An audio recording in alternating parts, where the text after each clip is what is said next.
شروع کرتی ہوں اللہ کے نام سے جو بڑا مہربان نہایت رحم کرنے والا ہے۔ السلام علیکم ورحمۃ اللہ وبرکاتہ۔ ہم سے عبداللہ بن یوسف نے بیان کیا، انہوں نے کہا کہ ہمیں امام مالک نے خبر دی، انہیں نافع نے اور انہیں عبداللہ بن عمر رضی اللہ تعالیٰ عنہما نے کہ ایک شخص نے پوچھا کہ یا رسول اللہ صلی اللہ علیہ وآلہ وسلم، محرم کو کس طرح کا کپڑا پہننا چاہیے؟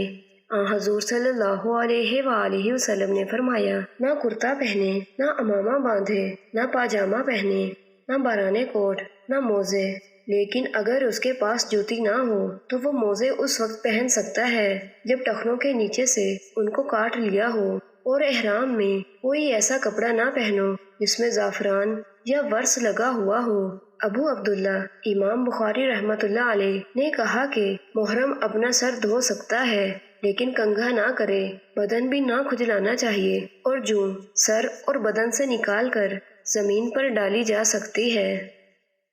حضرت عبداللہ بن عباس رضی اللہ تعالیٰ عنہما بیان کرتے ہیں کہ میں نے عمر رضی اللہ تعالیٰ عنہ سے سنا، ان کا بیان تھا کہ میں نے رسول اللہ صلی اللہ علیہ وآلہ وسلم سے وادی عقیق میں سنا، آپ نے فرمایا تھا کہ رات میرے پاس میرے رب کا ایک فرشتہ آیا اور کہا کہ اس مبارک وادی میں نماز پڑھ، اور اعلان کر کے عمرہ حج میں شریک ہو گیا۔ حضرت عائشہ رضی اللہ عنہا سے مرفوعاً مروی ہے کہ جب تم میں سے کوئی شخص اپنا حج مکمل کر لے تو وہ اپنے گھر والوں کی طرف واپسی میں جلدی کرے، کیونکہ یہ اس کے لیے بڑے اجر کا باعث ہے۔ حضرت عبداللہ بن عباس رضی اللہ عنہما سے مروی ہے کہ رسول اللہ صلی اللہ علیہ وآلہ وسلم نے فرمایا،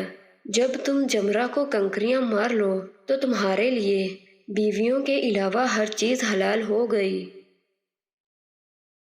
عبداللہ بن عباس رضی اللہ عنہما کہتے ہیں کہ رسول اللہ صلی اللہ علیہ وآلہ وسلم نے فرمایا، جب تم رمی جمار کرو گے تو قیامت کے دن تمہارے لیے نور کا باعث ہوگا۔ آپ صلی اللہ علیہ وآلہ وسلم نے فرمایا، اللہ تعالیٰ فرماتا ہے، میرا وہ بندہ جس کا جسم میں نے تندرست بنایا، اس کی معیشت کشادہ کی، اس کے 5 سال گزر جائیں اور وہ حج کا سفر نہ کرے تو وہ بھلائی سے محروم ہے۔